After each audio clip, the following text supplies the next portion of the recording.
Well, thank you all for coming, those who are here. Berta is a PhD student from Frances group in the chemistry department, and she's one of the people who always comes to the seminar, which is very greatly appreciated. And today we are going to hear her talk. Okay, I'm going to share the screen. If you want to ask me anything, you can stop me. It's fine. I think I have to do it like this. Okay. Do you see my screen? No. There you go. Now? Yeah. Yeah. Okay. Yeah. Okay, so first of all, good morning to everyone. Thanks for coming. And as Antonio said, I'm Berta Martínez, and today I'm going to talk about a project I've been doing this last year in collaboration with Ricard Alert, Fan Longmeng, Johnny Jaume Casadamunt, and Ramin Golestanian, and which is called Scaling Regimes in Active Turbulence. So in my talk, I will start with a brief introduction, and then I will go to show you the experiments we do to extract the kinetic energy spectra. And finally, I will show you a model we have built to try to understand this spectra. So in my lab, we study active matter. Active matter is a kind of matter that is formed by active units or active particles with, like, for example, a bird that can convert energy into motion. And we find a lot of active units in nature, for example, an elephant, an ant, or a bacteria. So they span a wide range of length scales.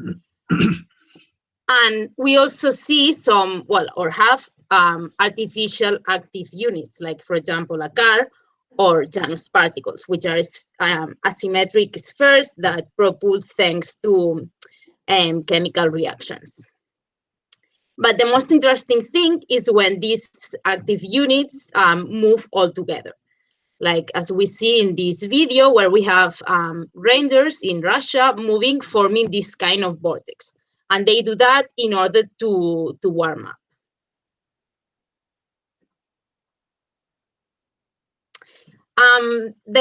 But the system I work with is a suspension of microtubules. Microtubules are proteins that we find in eukaryotic cells because they are part of the cytoskeleton, so the skeleton of the cell.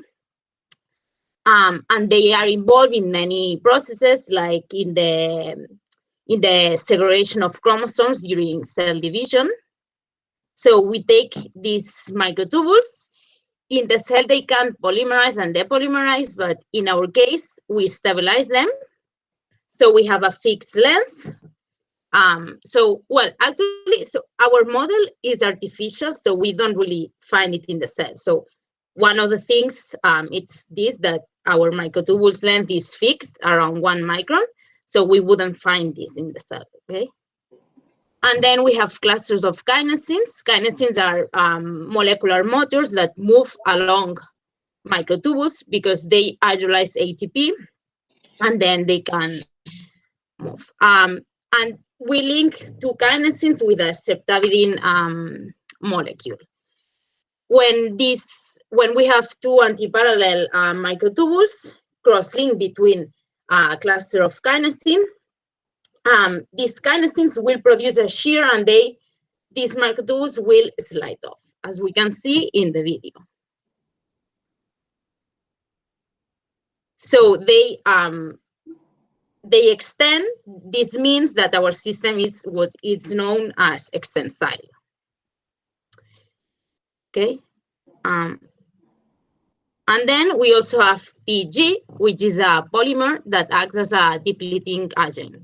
So it makes all the microtubules to stick together. So in the video that we have here, we see these brighter lines, which are thousands of microtubules that are moving all together. we see these bright things because we label our tubuline with a fluorescent label. So we look at our system through fluorescence microscope. Sorry, there was a video here. Okay, I'm going to play it. Okay.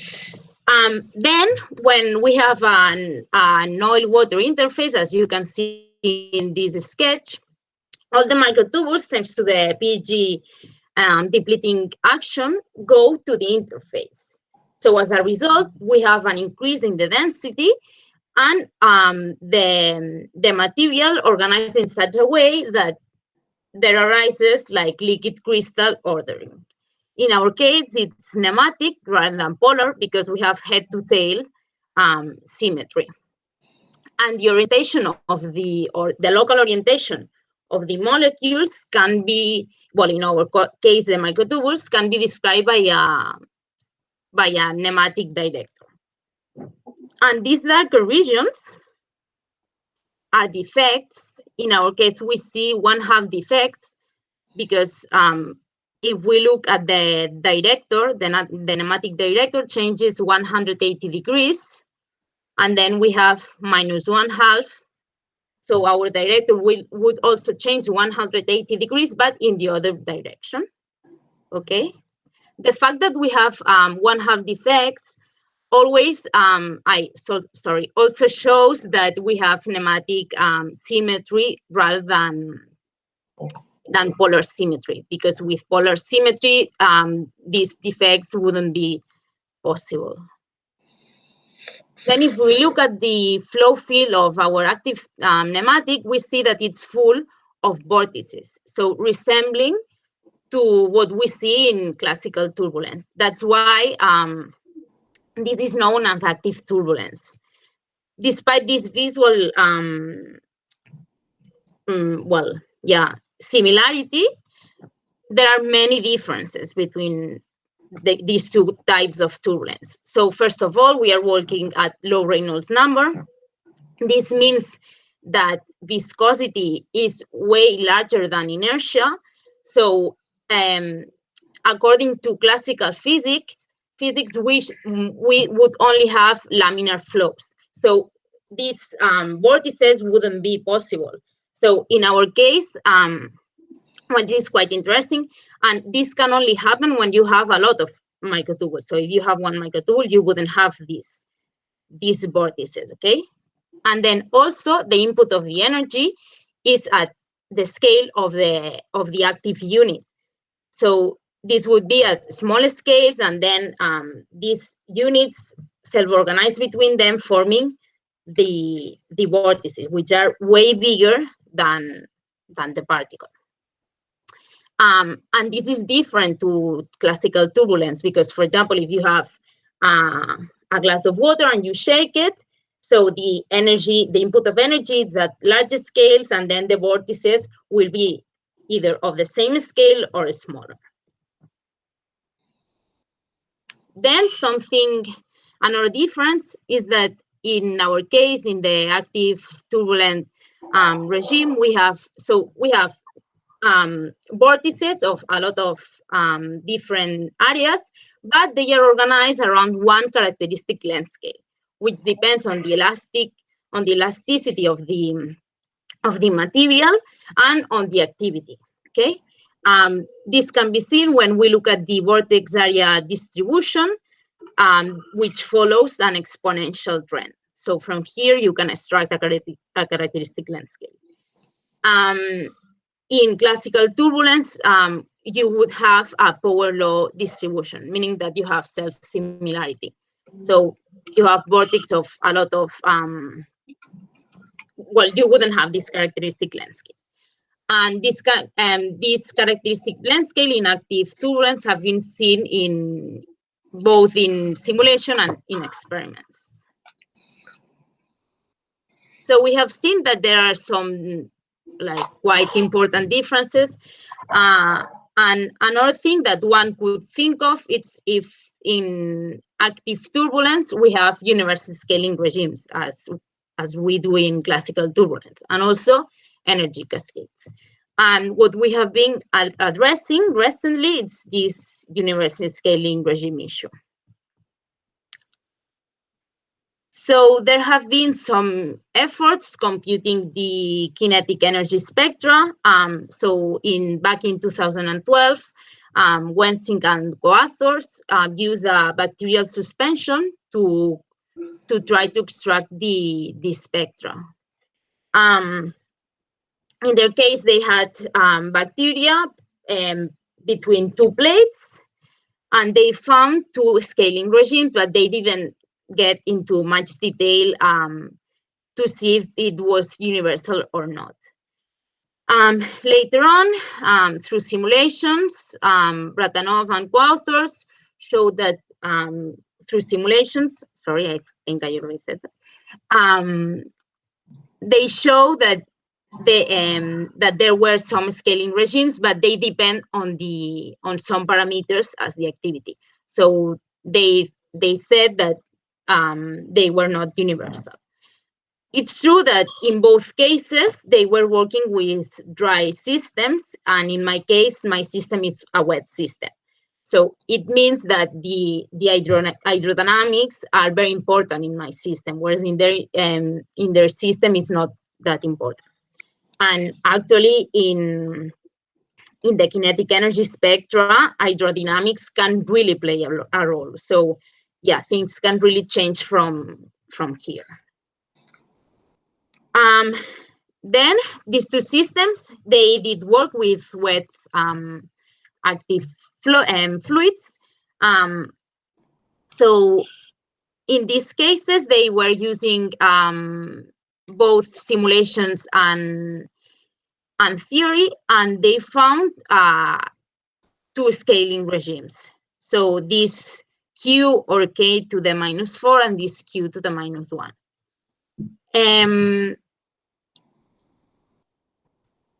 Okay, sorry.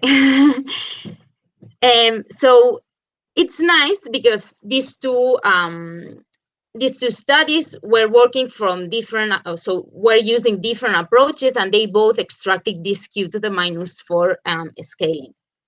In the first one, in the study by Giomi, he was using a mean field theory that was built from because he made some simulations and he found that there was this exponential distribution of vortices, and taking a vorticity field divided by n number of vortices with a given vorticity, he built a mean field theory. And in the case of Alert and co-authors, they used the active jet theory, and they also found this Q to the -4 scaling. And in this second case, they didn't have defects, so the active nematic didn't have defects because they were using a vectorial description. So the nematic director that we saw had a fixed modulus. So whenever you have a defect, so that wouldn't be possible because you still have a director there. So now I'm going to show you the experiments and the way to extract the kinetic energy spectrum. But first of all, I wanted to explain a little bit the idea of a kinetic energy spectrum. So as we have seen in a turbulent fluid, we have vortices of different sizes. So we can have small eddies or large eddies. And depending, if we have a lot of large eddies, all the kinetic energy will be concentrated at these scales. Whereas if we have small eddies, the energy will be in these scales. So the question is, how can we know at what scales the kinetic energy is concentrated in, or how the energy is distributed across the scales? And this can be done through power spectrum. Power spectrum exploits the Fourier transform that allows to see if you have any repeating structure or current structure. So what we want to find is this kinetic energy spectrum, this EQ, that is related with the kinetic energy per mass density in this way.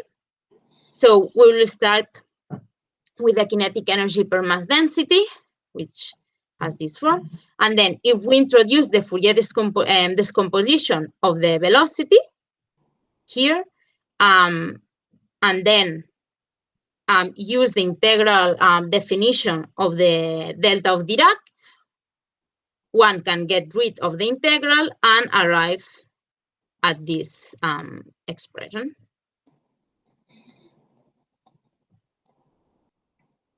Then taking this last equation and then going to the continuous limit. So, well, once you go to the continuous limit, you also need to add this L 2 pi term. And then since we have, so we consider that our system is isotropic, so the overall system. Then you can go to polar, so from Cartesian coordinates to polar coordinates, and they integrate with the azimuthal axis. This Q term is the Jacobian. And then taking the relation that we saw in the first equation, we can finally arrive to our EQ, so the kinetic energy spectrum. Since we are working with experiments, we will have to work with discrete integrals. Sorry. And we need the flow field. So how do we extract it? So we use particle image velocimetry, which is an algorithm that compares subsequent images as the ones we have here, where we have a speckled pattern of particles which are moving along this axis, okay? So what this algorithm does, it divides the images into interrogation windows and then computes cross correlations between these two, well, between all the interrogation image windows.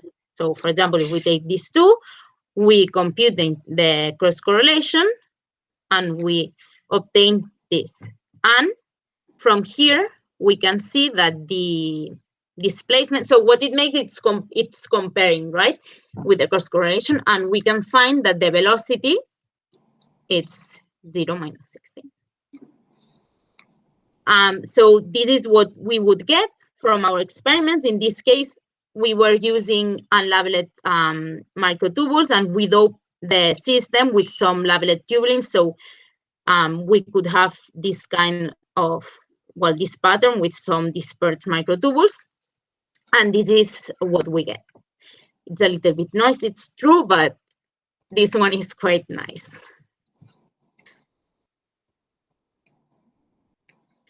Okay, so once we have our flow field, we have to go to Fourier space, as we have seen previously, and integrate for each Q modulus, integrate over the azimuthal axis, and then extract the spectra. So this is the typical spectra.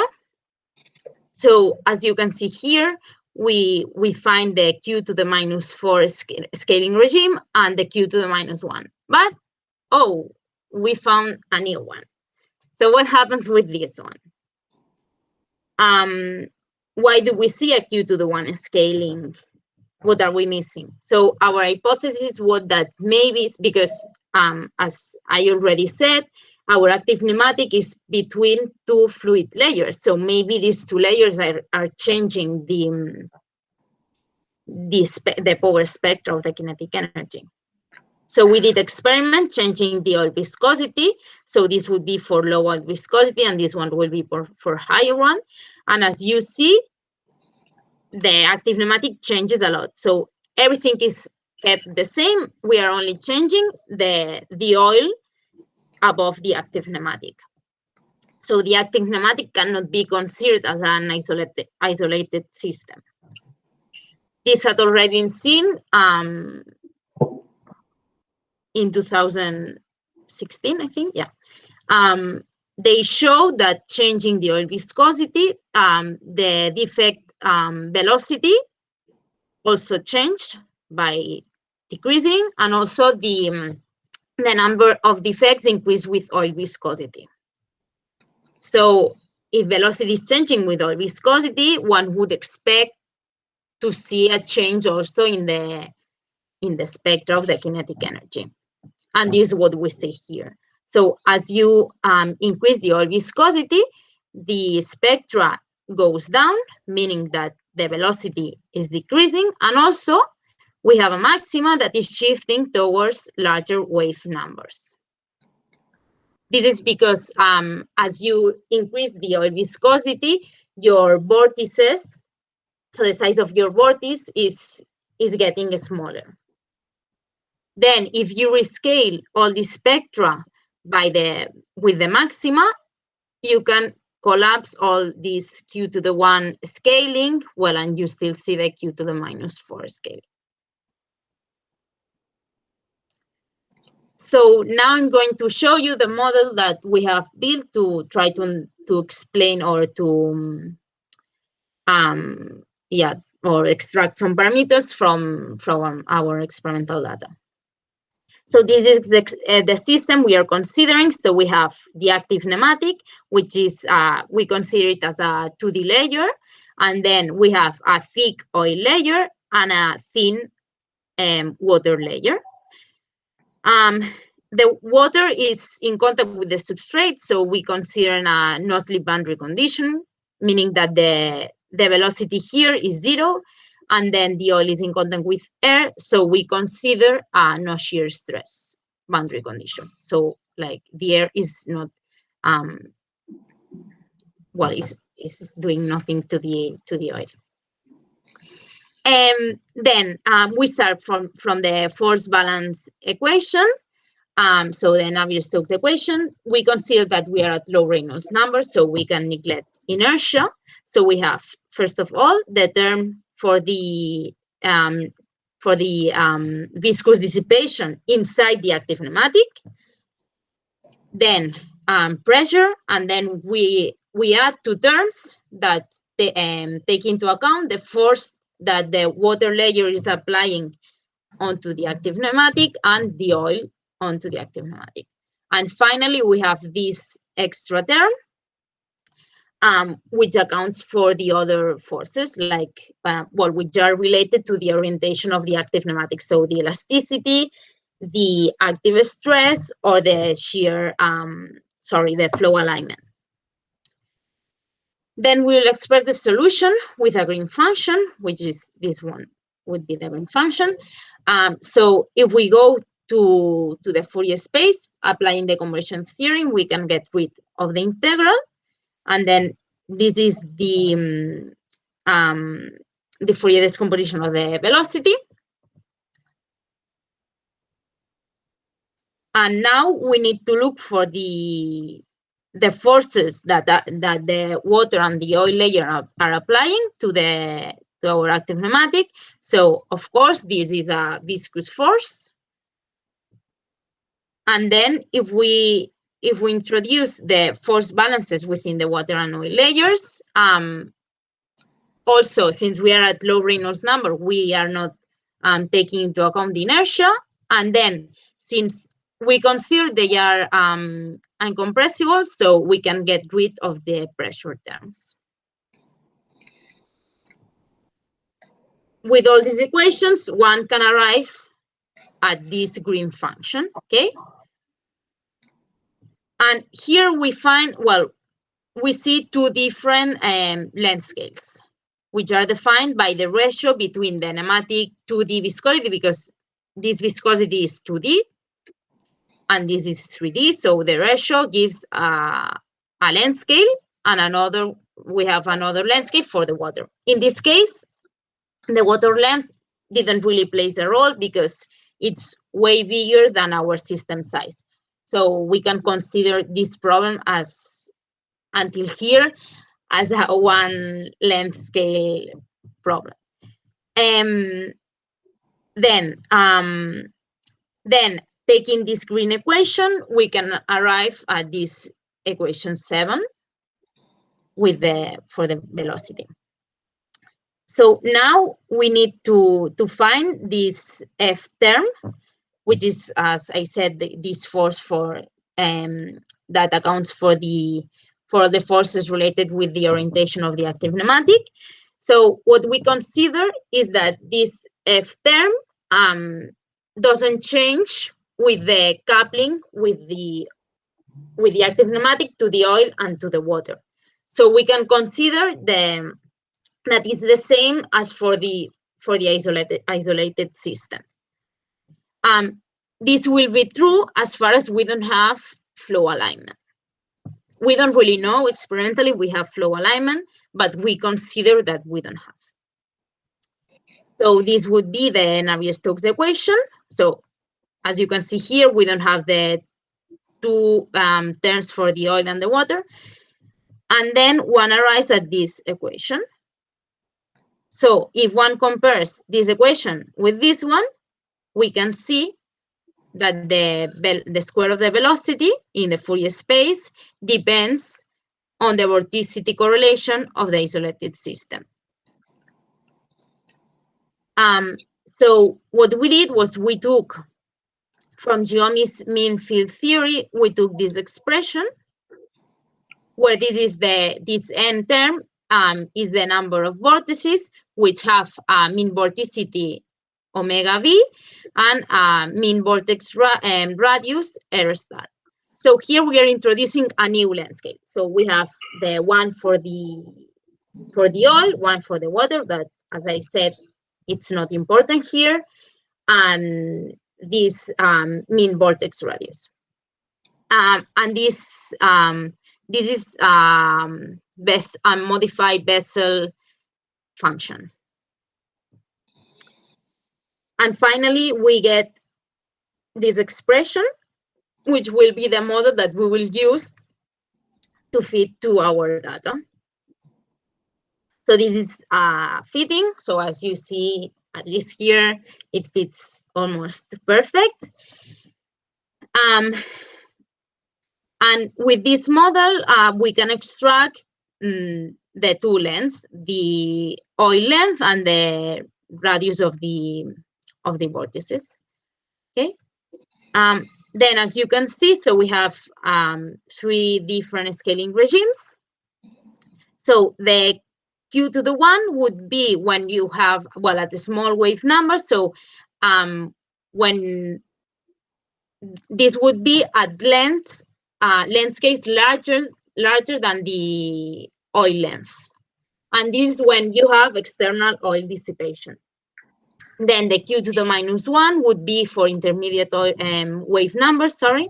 And this would be for when internal dissipation is more important.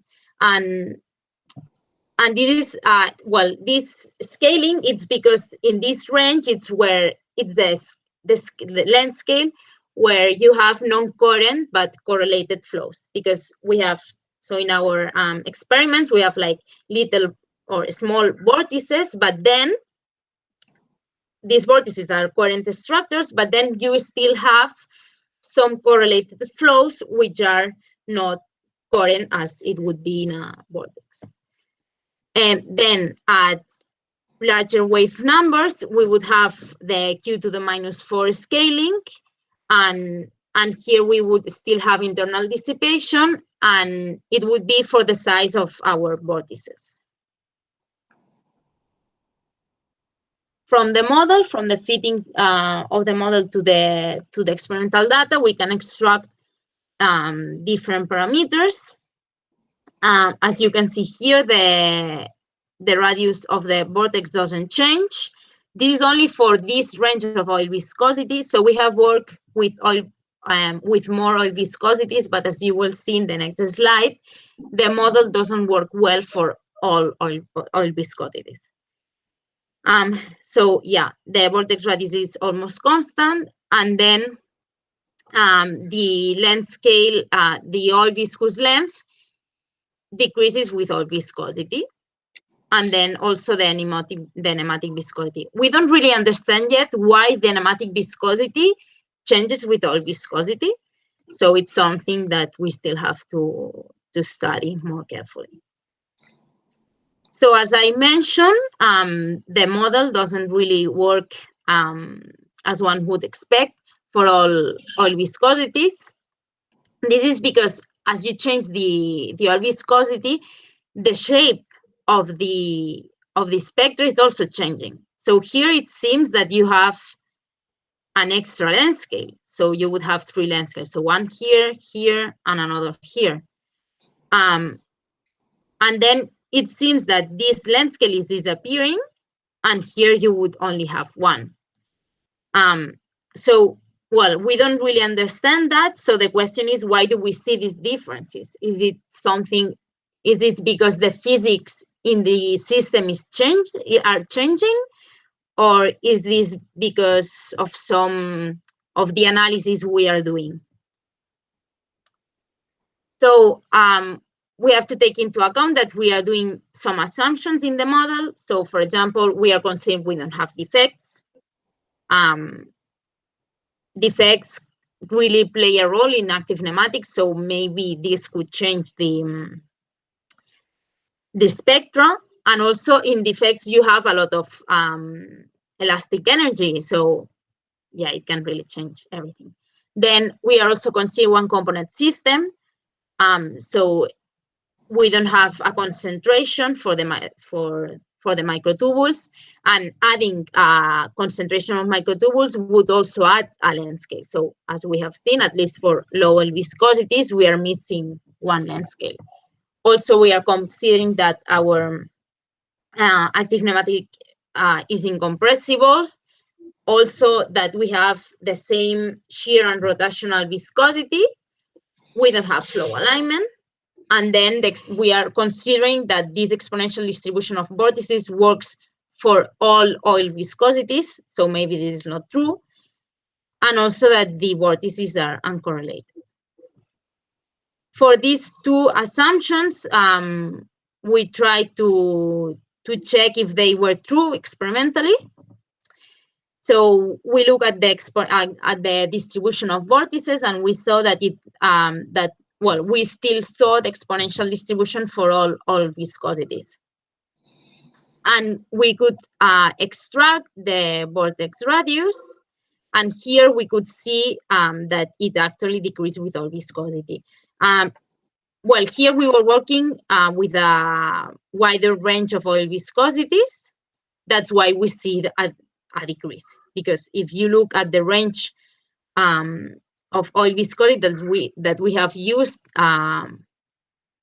with the model, it would seem that it's almost constant. So then if we look at the velocity and vorticity correlations, we see that, well, more importantly, we see that here we have some anticorrelation. So this means that probably our vortices are anticorrelated. So the assumption we are doing maybe shouldn't be done, right? Well, especially for high oil viscosities. Then also we have to take into account that we have some limitations experimentally. So depending on the analysis parameters, the kinetic energy spectra can change a lot. So for example, if we have, all these plots I will show you now are also from our experimental data.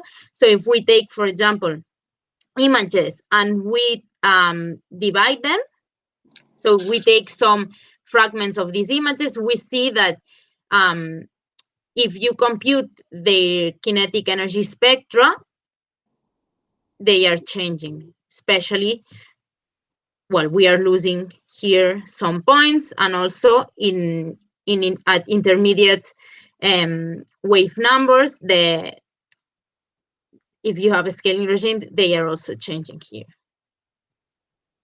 Then image resolution also can change the kinetic energy spectrum. Image resolution gives the detail in your image. So as you can see here, so if you have a worse image resolution, you are losing data, especially at large wave numbers. Then, if you change the PIV iteration window size, you are also changing a lot the spectra, especially the shape. But this can be either because you're losing data or because you are adding much more noise. Because if your iteration window size is very small, then you have a lot of noise. So these are 3 images of the same from the same experiment, changing the iteration window size. In order to see if we have a lot of noise, what we do is we compute the temporal correlation. So if what we have is noise and what is altering our kinetic energy spectra is noise, we can see it through this correlation, time correlation, because the noise is not it's not correlated. Sorry. So, for example, here if we compute the velocity time correlation, you see that here it changes monthly. Here we have a little bit more of noise because it's changing from 1 to, well, 0.70 something. And then here we have a lot of noise, but we have more data. So we have to try to be in between these two. So probably, well, we always take this iteration window size. And then also filtering of the velocity field and noise can also alter our kinetic energy spectrum. So as take-home messages, we have computed the kinetic energy power spectrum of an active nematic, and we have seen different scaling regimes, which are the Q to the 1, Q to the -1, and Q to the -4. These last, the Q to the 1 and the Q to the -4 have been seen in all the kinetic energy spectra. So we could maybe say that they are universal, at least for our system. And then also that external fluid layers modify a lot the kinetic energy spectrum. But, well, we have built a model that fits the data, at least for intermediate oil viscosities. So, but we still need to work on that to try to fit the model to all the range of oil viscosities. And finally, I would like to thank my supervisors and my lab mates, and also the collaborators and everyone paying for my research. And if you have any questions, you can ask. Thank you very much, Berta. Okay, yeah, so does anyone have any questions? Should I stop sharing? I don't know, maybe not, because we might have questions about the slides. Okay. I have a question, actually. Can I? Okay, I'm going to look at you first, and then I change to the good to the slides. But yeah, go sorry. on. Okay, no. I was waiting that you will put the slides. Okay, no. My question was actually when you were telling that changing the viscosity of the oil was also affecting the speed and density of the nematic defects. So do you think there is a connection between the, how can I say, distribution of the defects, which are, I mean, something orientational, and about vortices, which are, I mean, because vortices regard the velocity and defects, the nematic. Yes, but in the end, defects are the ones that, so when you have a defect, it propulses, it self-propels. Okay. And these defects are the ones giving the velocity. Okay, so, of the vortices, okay, right. Yeah. So defects and vortices are related between them, because if you don't have defects, you don't have vortices. Okay, and what is the relation between them then? What is, sorry? What is the relation? Mean that slower defects makes for slower vortices, or for smaller vortices, or this is just Yeah. out of ignorance? Yeah, so yeah, you have slower defects. It means that all the system is moving slower, so you have slower vortices, but you have more defects, Okay. and So then you have more vortices, right? okay. Okay, thank you. Does it make sense or not? No.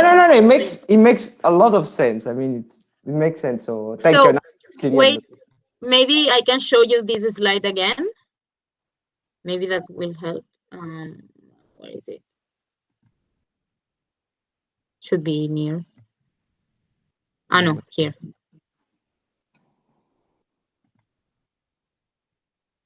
Yeah, so here, for example, so here you have many more defects.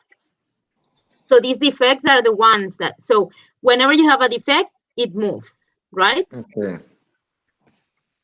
Okay. So Right. these vortices are these defects are the ones that in the end originate the vortex. The motion. Okay. Then if you have a lot of defects, you have more vortices. Okay. And then you have like But the velocity is smaller. Yeah, that's it. Everything is moving slower. So then the flow, so the overall velocity and hence the vortices move slower.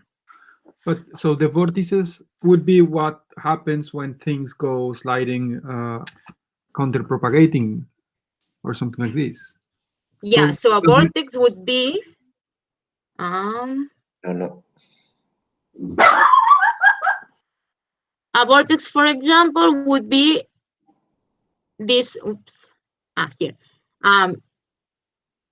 This structure here. No, sorry, you have one here and one here. So you have flow moving, like here would be counterclockwise. So you have like a coherent structure. So everything is moving all together like this. Can I add something, Antonio? Yeah, sure. The sliding that Berta mentioning at the beginning refers to a sliding of the microtubules within a bundle. So that's much smaller scale than what you see here. I mean, here it is. So sorry. No. Here, what you see here, it's a large scale organization of the flow in terms of these eddies. I mean, these internals here, you don't see that. I mean, it's far down. I think I understand that. So my question was so how do you relate this macroscopic velocity to the vortices? Because normally when you see it, you see the defects moving around, and I'm trying to figure out where the vortices would be kind of located, if they can be located. But yeah, I understand what you say. No, that is not necessarily the microtubule sliding. This is very small. No. That's wrong. Yeah. No. The flows at these big scales, the flows are rather chaotic or whatever, or erratic. But it turns out that they organize this kind of circular eddies, and that's what we call vortices in a big scale. Are there any more questions? Me. Hi. Just a technical question. You said you made a lot of tests to see which is the best window size and how many pixels you have to use. But how do you know which one is the best combination? Because it's always a question of how do you choose and if it is the right thing to do. So how do you do that? Well, that's a good question. Guide with some paper or something? No, I mean, it's trial and error. So I tried different sizes for the iterations window, and then I always check this time correlate, so the time correlation of the velocity to see if I have a lot of noise or not. So, but then I also check if I find the Q, always the Q to the -4 scaling, because whenever you use a iteration window size too big, you lose this Q to the -4 scaling. I mean, in the end, I'm believing that it's true, the theory that we should see a Q to the -4. So I try to find it, right? So you do it every time? You do it all every time, or you just? I mean, I don't do it every time. I usually use the same, because then if you change too many things, then from one experiment to the other, you see things very different. So maybe for one experiment, it would be better to use a different window size, but then I will see differences between the two experiments only because I changed the window size. Does it make sense? I mean, it's quite random. Yes, of course. And it's better to use always, because when the PAV computes the cross correlation, it makes that in the Fourier space, because it's way faster. So it's always better to use powers of 2 for the window sizes. So this is also another limitation. And I always need to treat the images. So this is quite tricky. So related to that, when you showed several different, so a couple of the data that you showed where you were changing the window size and also what else, they either produce this kind of double peak or it makes it disappear. So how do you know whether it's, how do you know whether it's better to have a bigger window size or a smaller window size, or So when you have a smaller window size, then it's like you have more data. So because we are doing power spectra, so we are working with Fourier. Then with Fourier, if you have more data, so if you have more or less data, everything can change a lot. So if you have smaller window sizes, it always changes a lot the intermediate wave numbers. So I mean, it's quite random, as I said. So what I'm asking is if you know that this feature is true, or if it's or if it could be an artifact from the. Yeah. So what I've done is that rather than changing the window size, I work with bigger magnification. With bigger magnification, you have less noise, and you lose the information for small wave numbers, but you can resolve better all these wave numbers, right? So working with higher magnifications, so like looking everything closer, I still see this change. I mean, not like in this blue plot, but more like in this orange one. And actually, it's clearer when I work with higher magnification. Can I comment on that? This is really, Antonio, you really put the right question. So let me explain the story of that, okay? Because there is a long story here behind.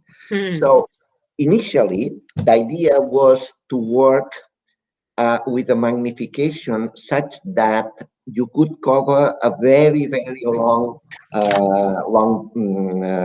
distances, let's say. I mean, large scale systems. So the experiments with a low viscosity of the oil, they already have very big vortices. So we had to work with very low magnification. Okay. And working with this, you see this kind of inflection at the intermediate scales, okay? This kind of 3-length scales.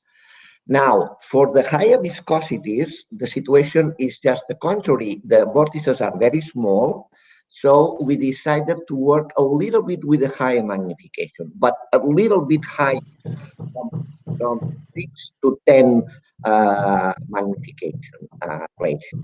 And at that, working with this magnification, we didn't see this kind of intermediate regime.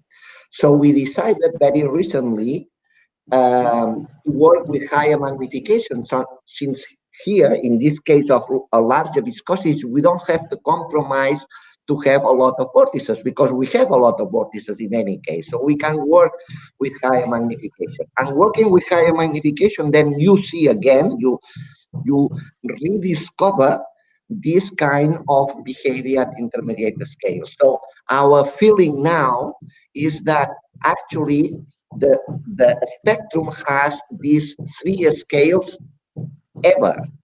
So from the lower viscosities to the higher viscosities.